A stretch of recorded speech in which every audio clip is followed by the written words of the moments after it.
el paleocristiano y el Ok. bizantino se El día de hoy, desarrollan en los primeros siglos después de Cristo, hasta por ahí del siglo VI. Y después de esta etapa sigue el estilo monástico y el estilo románico. Entonces, aquí tenemos separada la Edad Media en tres etapas, ¿no? Estaría el paleocristiano y bizantino, que como les recuerdo, estos dos se desarrollaron en el mismo momento, nada más que el bizantino es característico de Roma oriental y paleocristiano de Roma occidental. Y aquí vamos a tener como estructura o como, sí, como estructura clave la basílica. Si se acuerdan, la vez pasada hablamos sobre la Basílica de Santa Sofía como elemento crucial del estilo bizantino. Entonces, para que cuando ustedes piensen en paleocristiano o bizantino, se les venga a la mente la basílica.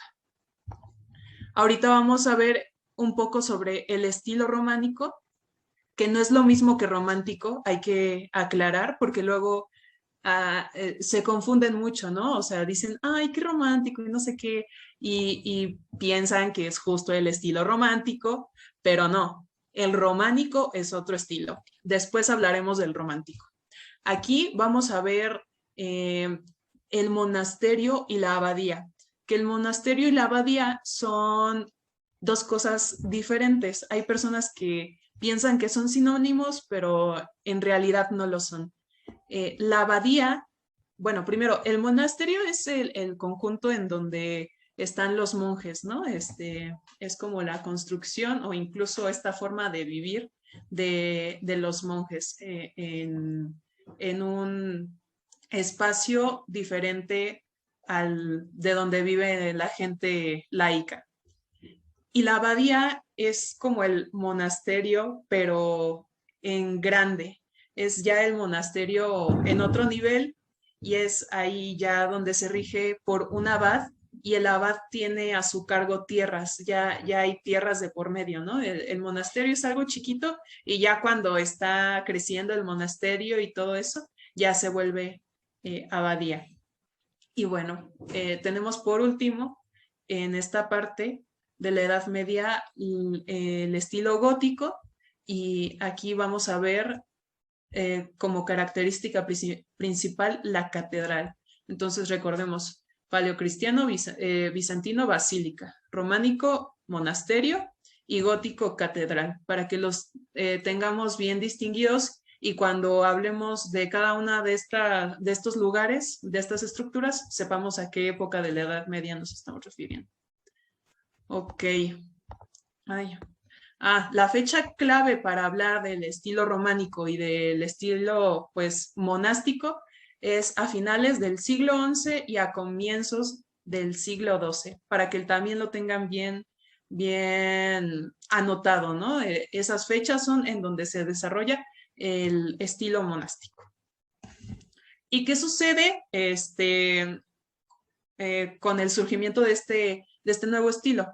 Lo que pasa ya después del bizantino y del paleocristiano es que se deshace esta parte de Roma occidental y los cristianos comienzan a subir a la parte del norte y pues sí, a evangelizar a todas esas tierras.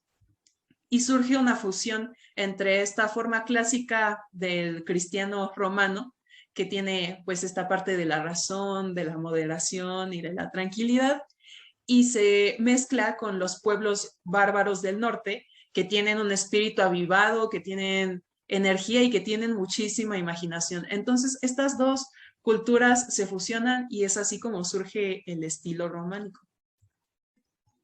Hay que hablar mucho de la vida monástica y aquí me gustaría poner primero a San Benito de Nurcia, quien es el que funda esta forma de vida, ¿no? Es el que dice, ok, nosotros, o yo me quiero recluir, yo quiero vivir emancipado de lo que es el mundo normal y quiero dedicarme completamente a la oración.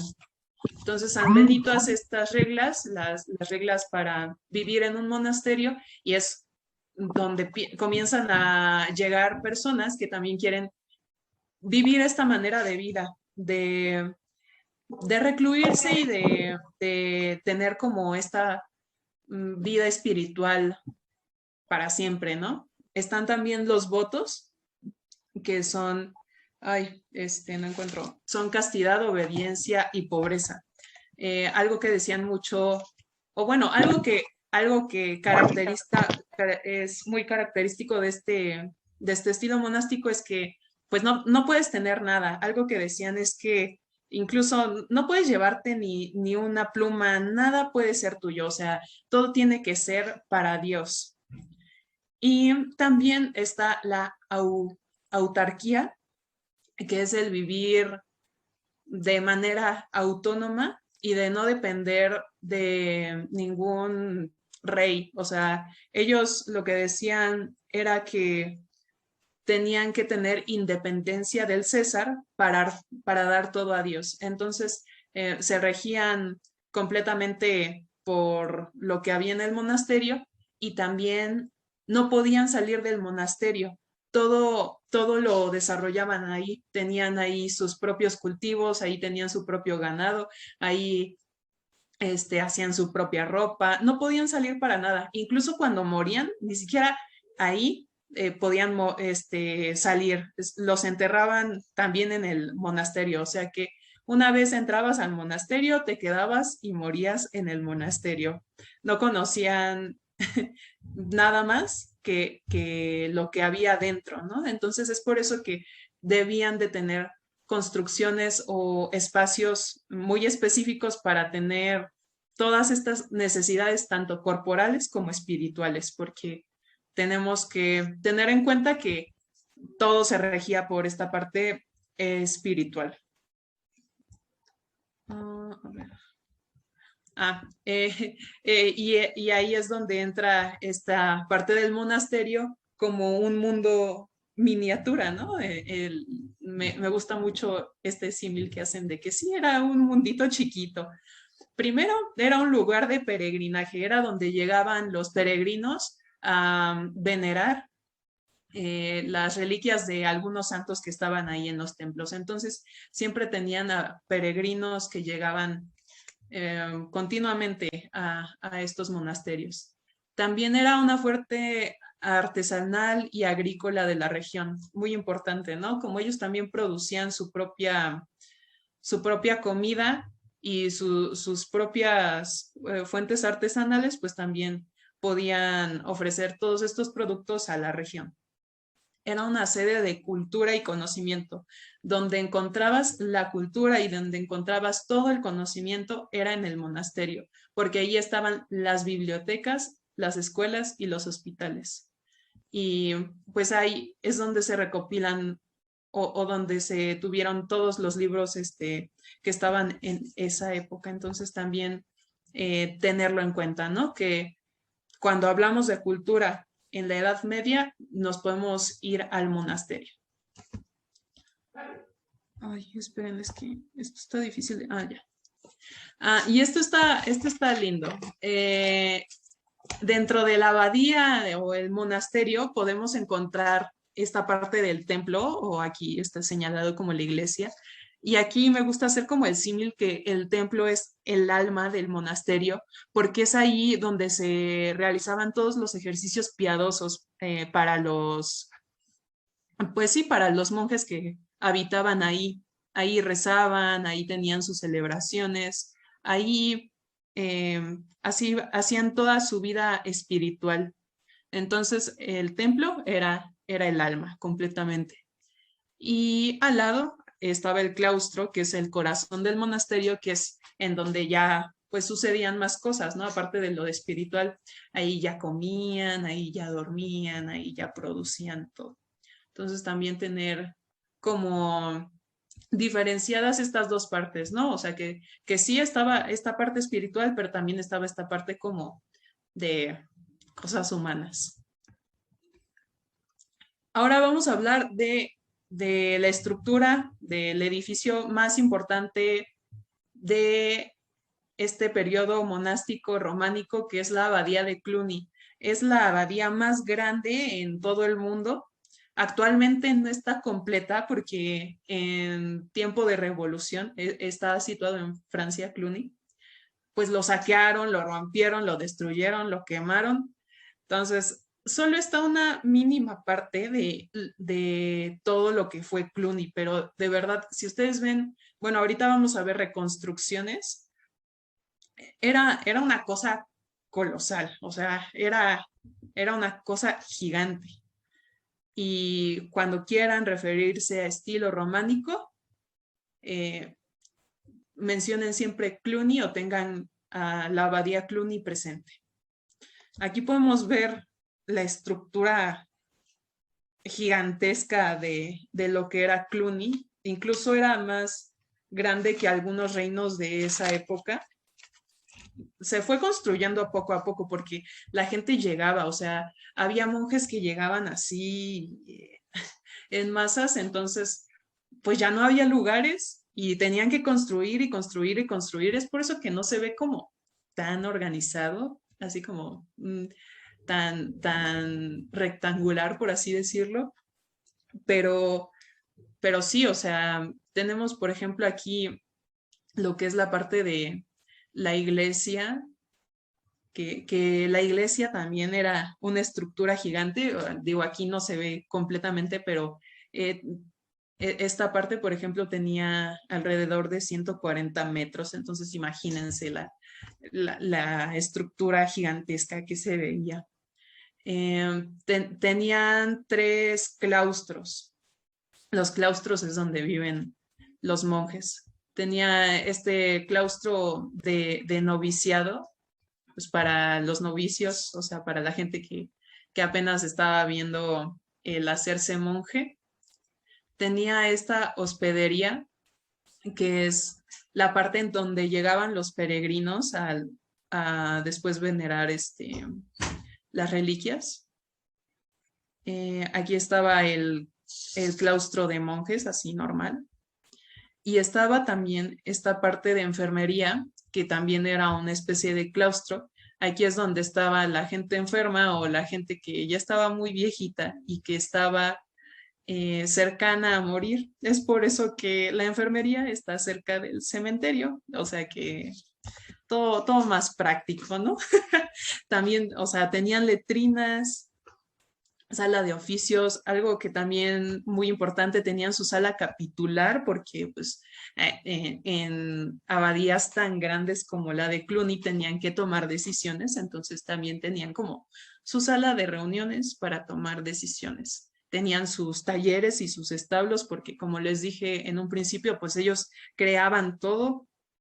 ¿Qué más? Pues tenían baños también. Y estaba esta parte de la biblioteca y el scriptorium, que después vamos a hablar un poquito más de él, que también fue algo fundamental en las abadías. Mencionar que la mayor parte de las abadías eran de la orden, ay, perdón, se me fue.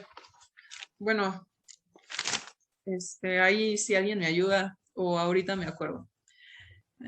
Pero sí, eran de una orden en específica que ahorita no me acuerdo. Vamos a hablar también de San Hugo y el auge de Cluny.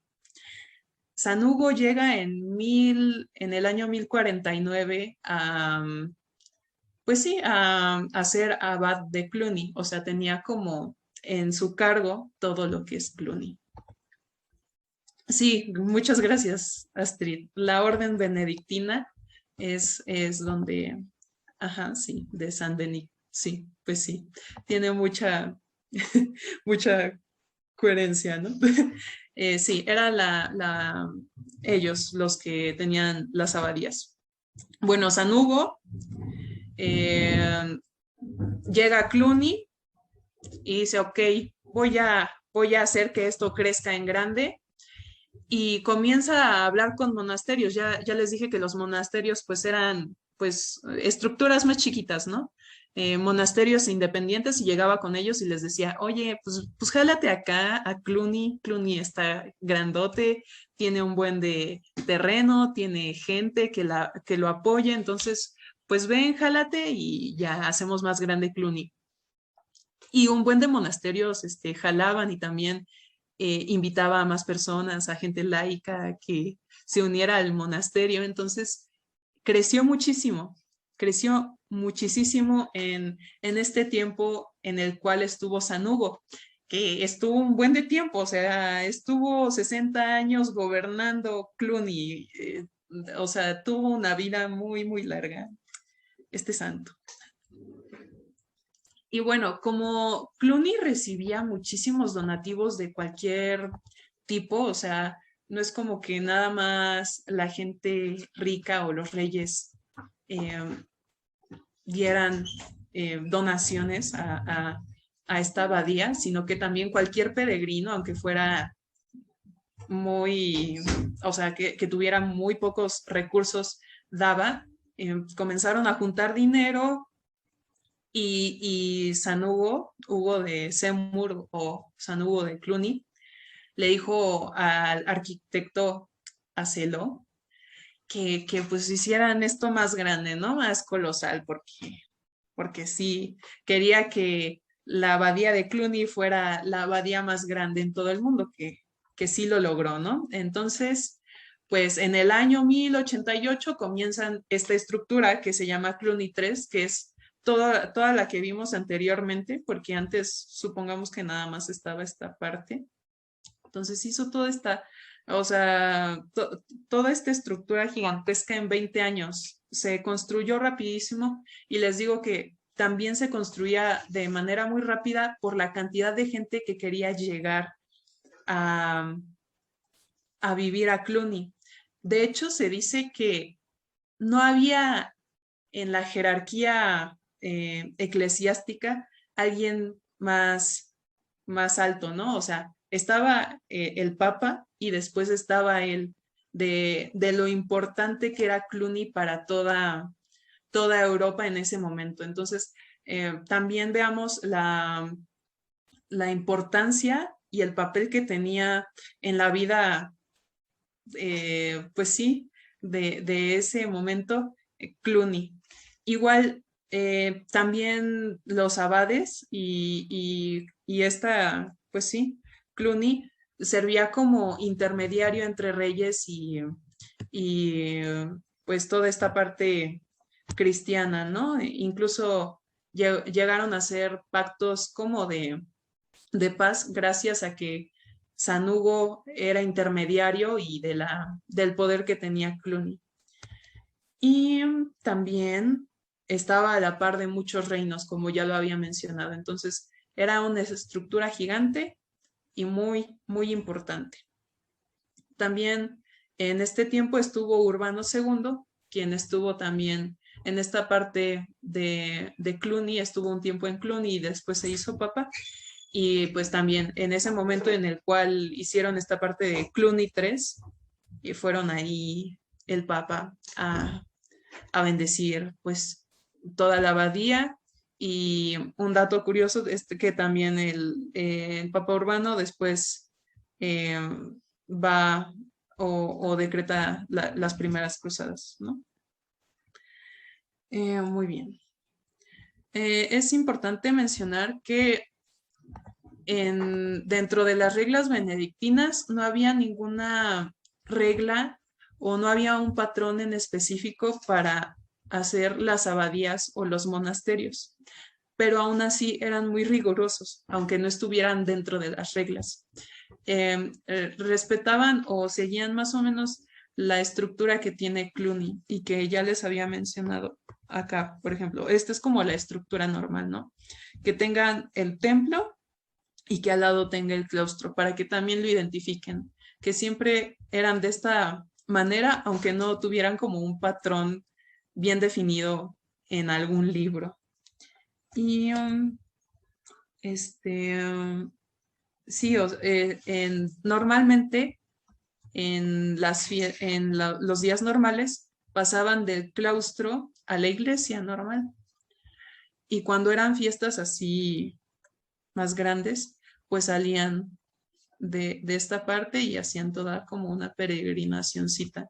Entonces, imaginémonos, por ejemplo, aquí en Cluny, la cantidad de monjes que se juntaban en las fiestas, pues sí, grandes de la iglesia, por ejemplo, en Semana Santa, haciendo todo un recorrido y con el incienso y con todo. Imaginen, o sea, es que a mí se me hace algo muy, muy impresionante de que me hubiera gustado ver en ese momento.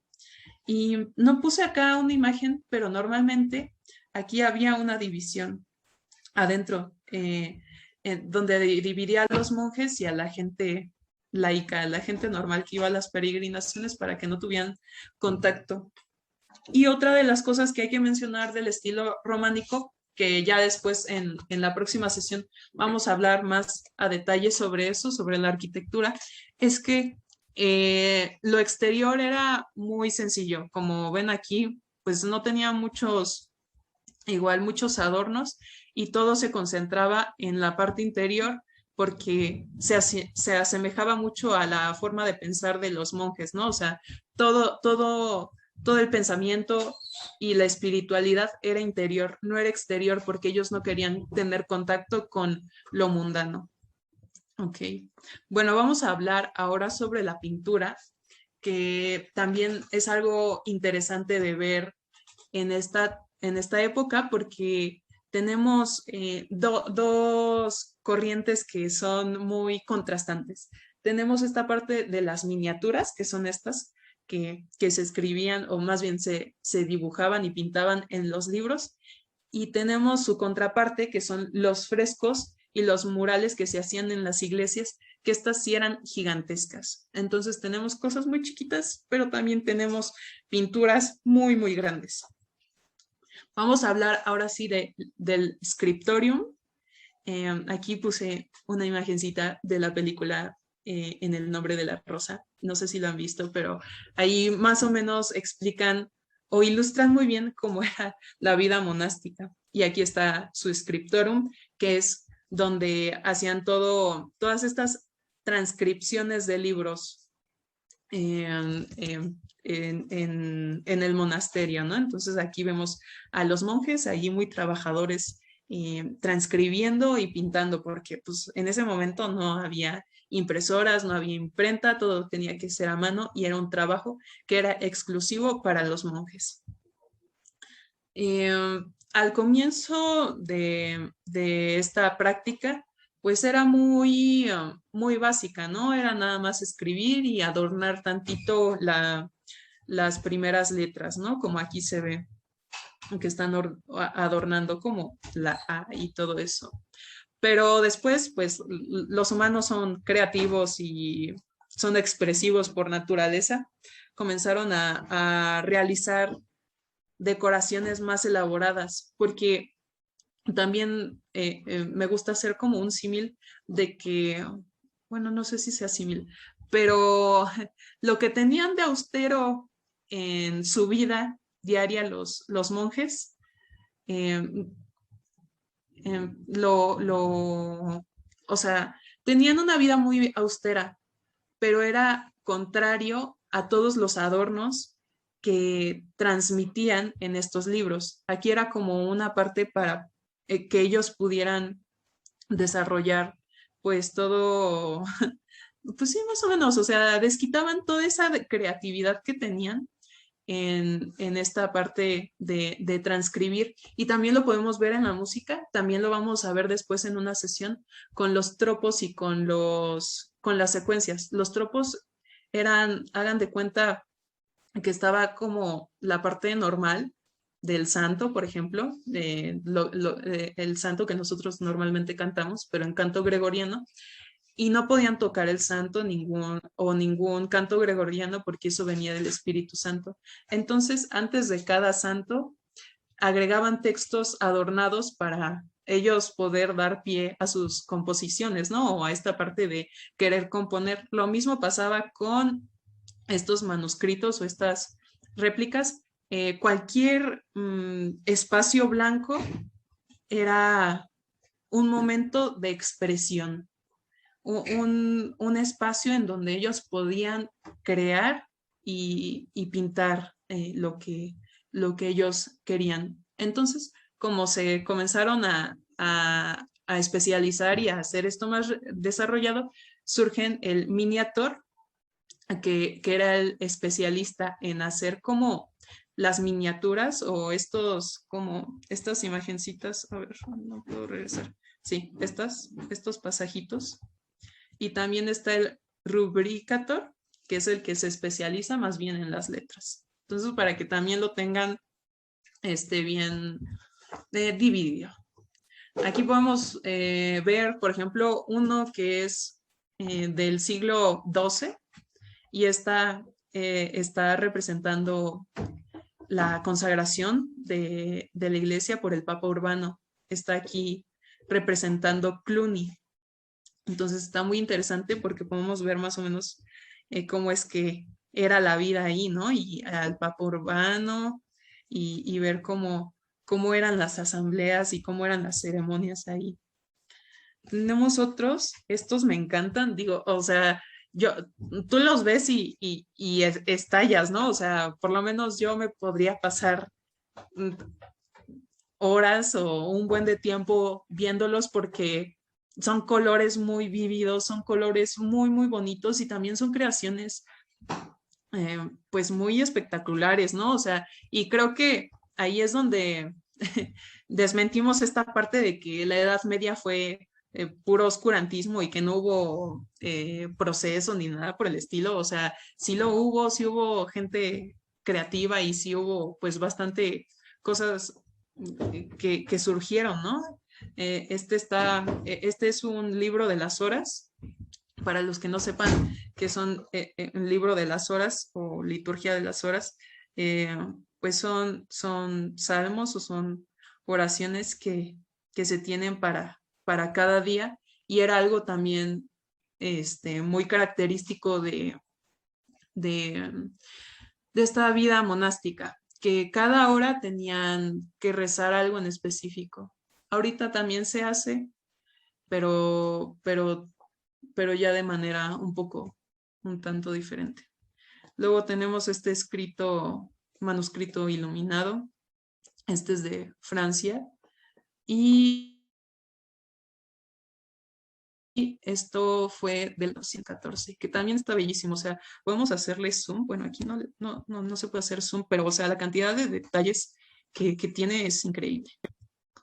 Y bueno, aquí tenemos la contraparte, que son los murales que hacían en los ábsides. O sea, justo en la parte ay, se me fue el nombre, de donde se pone el padre. Ayúdenme, que lo expliqué la vez pasada. En el altar, sí, arriba del altar. Aquí tenemos a Jesús. Les digo, este es Cristo en la gloria. Este estuvo hecho aproximadamente en el año 1103 y está en una de las capillas de Cluny. Está a 400 presbiterio, sí. Está a 4 metros de altura y podemos ver que está gigantesco también. Y vemos que se asemeja un poco las características que habían en el paleocristiano y en el bizantino. Todavía son figuras bidimensionales que no tienen como mucho relieve, pero son completamente ilustrativas hacia lo que es pues toda la religión cristiana, ¿no? O sea, son una forma de catequesis. Y bueno, todos los manuscritos funcionaron también como inspiración para hacer los murales y para hacer este tipo de creaciones, que el arte lo podemos a veces encasillar nada más en pintura y en escultura, pero también está esta parte como manual, artesanal de, de este tipo de repujado, de herrería, de bordados, porque también hacían muchos bordados para los trajes de los sacerdotes, de los monjes, sí, el arte orfebre. Y bueno, estas miniaturas también sirvieron de inspiración eh, futura para el arte gótico. O sea, muchas de las miniaturas que existen también, o sea, fueron inspiración para hacer todos los vitrales que podemos encontrar en el arte gótico. Y algo que me interesó mucho y que yo leía es que se dice mucho que todo esto lo hacían los monjes, ¿no?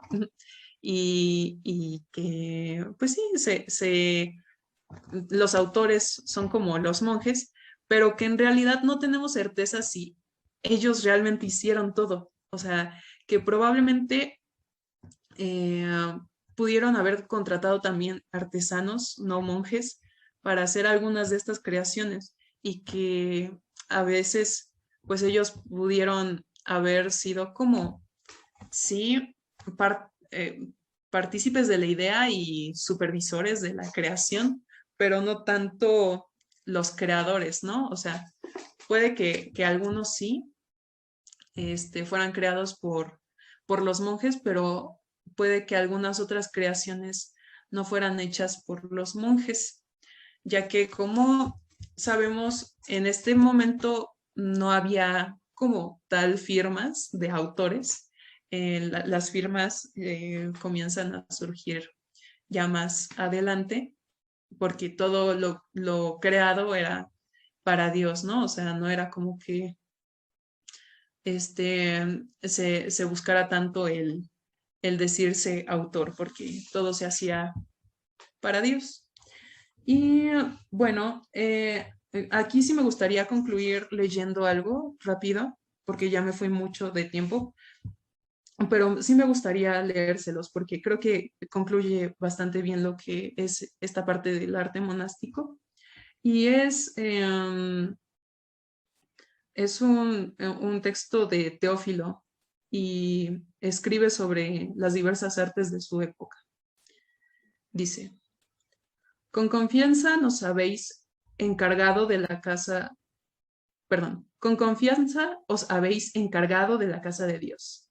Habéis decorado con inigualable belleza bóvedas o paredes, con varia obra y con diferentes colores. Habéis creado una semejanza del paraíso de Dios, resplandeciendo con flores diversas y verdeando con hierbas y hojas, alegrando la vida de los santos con coronas de diverso mérito. Vosotros, siguiendo un modelo, habéis mostrado a los creyentes que todo en la creación alaba a Dios, su creador, y habéis hecho que ellos lo proclamen admirable en toda su obra. La mirada del visitante no sabe a qué prestar mayor atención. Si eleva la mirada a las bóvedas, éstas resplandecen como cortinajes. Si lo hace a los muros, se le manifiesta el paraíso. Y si contempla el torrente de luz de las ventanas, admira la belleza inapreciable de los cristales y la variedad del riquísimo trabajo. Creo que es una descripción pues más que clara de cómo era vivir en este tiempo monástico y de cómo es que eran, pues sí, las abadías y los templos de esa época. Entonces, imaginémonos lo impresionante que pudo haberse visto todo eso.